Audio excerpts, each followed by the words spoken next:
আসসালামু আলাইকুম সবাইকে। Where is Raphinha? রাফিনহা এখন কোথায়? ভাই আপনি কনফিডেন্স দেখাবেন ঠিক আছে, কিন্তু ওভার কনফিডেন্স ভাই কখনোই নিজের জন্য বলেন, অন্য কারোর জন্য বলেন, কখনোই ওভার কনফিডেন্স ভালো না।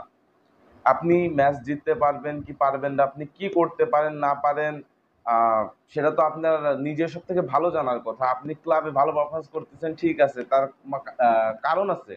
আপনার ক্লাবে ভালো কোচ আছে, আপনার ভালো সতীর্থ আছে, আপনাকে বল বানায় দেওয়ার মতো সতীর্থ আপনার কাছে আছে, যার ফলে কিন্তু আপনি ক্লাবে ভালো করতে পারতেছেন। কিন্তু আপনি যখন ন্যাশনালে আসতেছেন, দেশের হয়ে খেলার জন্য আসতেছেন, তখন না আছে আপনার কাছে ভালো কোচ, না আছে আপনাকে একটা বল বানায় দেওয়ার মতো প্লেয়ার। আপনি ভালো চাইলেও, ভালো খেলতে চাইলেও ভালো খেলতে পারবেন না। এইসব জানার পরেও ভাই আপনি কিভাবে আহ, একটা কথা বলছেন আর্জেন্টিনাকে নিয়ে? তো এখন আপনি কোথায়? আপনাকে তো এখন খুঁজে পাওয়া যাচ্ছে না। রাফিনা যে ভাই কত বড় অপেশাদার খেলোয়াড়, সেটা প্রমাণ সে দিয়েছে।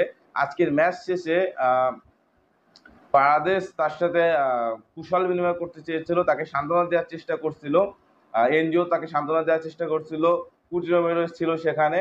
কিন্তু সেখানে আবার সে একটি গ্যাঞ্জাম সৃষ্টি করছিল, সেই ঝাড়ি টাড়ি দিয়ে কি একটা অবস্থা। ভিনি, রাফিন এবং রদ্রিগোর উচিত নেইমারের কাছ থেকে কিছু শেখা। 21 কোপা আমেরিকায় ব্রাজিল আর্জেন্টিনার কাছে হেরে যাওয়ার পরেও মেসি কিন্তু ঠিকই নেইমারকে কাছে গিয়ে জড়িয়ে ধরে তাকে সান্ত্বনা দিয়েছে। দুইজন বুকে জড়িয়ে কান্না করছে নেইমার মেসিকে বুকে জড়িয়ে নিয়ে। একজন রাইভেলরি খেলা হয়েছে, খেলার মাঠে কিন্তু রাইভেলরি চরম পর্যায়ে ছিল। বাট ম্যাচ শেষে বন্ধুত্ব কিন্তু বন্ধুত্বের জায়গায় সান্ত্বনা দিছে।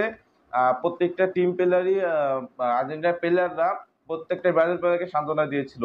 বাট আজকের ম্যাচেও যখন ব্রাজিল হারলো, তাদের ব্রাজিলকে যখন সান্ত্বনা দিতে গেল প্লেয়াররা, স্বাভাবিকভাবে হ্যান্ডশেক করে ম্যাচ শেষে।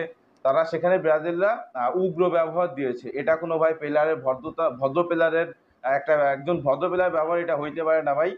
আহ, এইসব বিহেভিয়ার চেঞ্জ করা উচিত, না হলে